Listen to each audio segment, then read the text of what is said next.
Hello বন্ধুরা, আবার আমি এসে পড়েছি একটা নতুন ভিডিও নিয়ে। তো আজকে আমি একটা নতুন মজাদার ভিডিও করতে চলেছি। তো আজকে আমি সবাই দেখছি রিসেন্ট এই গরমে রোদুরে খুব ডিম ভাজা করছে। তো আমিও একটু ট্রাই করে দেখি সত্যি ডিম ভাজা হয় কিনা, রোদুরে সত্যি খাওয়া যায় কিনা।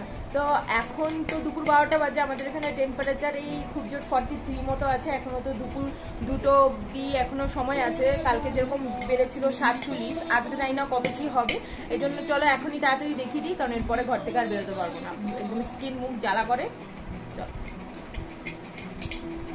চলো আমি এই তাওয়াটা নিয়ে নিয়েছি, দেখা যাক কত কি হয়। বাইরের রোদের তাপটা দেখতে পাচ্ছ তোমরা?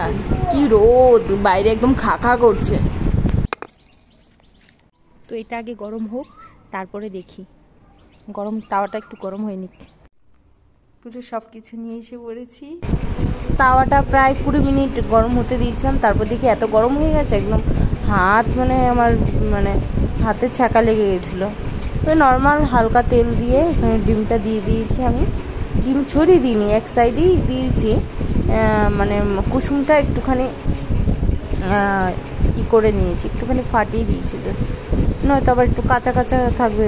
যতই হোক উনুনের মতো তো আর হবে না, ওই দেখা যাক কেমন হয়। হ্যালো বন্ধুরা, তো অনেকক্ষণ হয়ে গেছে, প্রায় 1.5 ঘন্টা মতো হয়ে গেছে। যাই গিয়ে দেখি কি অবস্থা। 1.5 ঘন্টারও তো একটু বেশি হবে, প্রায় 2 ঘন্টার কাছাকাছি হয়ে গেছে। দিয়ে রেখে ঘুমিয়েই পড়েছিলাম। দেখা যাক গিয়ে দেখি কি অবস্থা, কি হবে। আমি খুব এক্সাইটেড, জানি না কি হবে। বাবা, এই তো অমলেট হয়ে গেছে পুরো। কি গো শুনছো? কে কে খাবে এসে পড়ো ডিমের অমলেট। তো আমি তো খাবো না, কারণ আমাদের এখানে রাস্তাতে অনেক গাড়ি ঘোড়া যায়, ধুলোবালি। কি সুন্দর হয়েছে না? তো তোমাদের ভিডিওটা কেমন লাগলো অবশ্যই জানিও। বাবা, এটা তো পাপড় ভাজা হয়ে গেছে। কেমন লাগলো অবশ্যই জানিও, ভালো লাগলে একটা লাইক করে দিও। আবার অন্য নতুন ভিডিওতে দেখা হবে। পুরো পাপড় ভাজা। কি হলো, ডিমের অমলেট না কি হয়েছে ভগবানই জানে। যাক, কেমন লাগলো ভিডিওটা অবশ্যই জানিও। তো আজকে এখানেই শেষ করলাম। টাটা, বাই বাই, আবার দেখা হবে নতুন ভিডিওতে।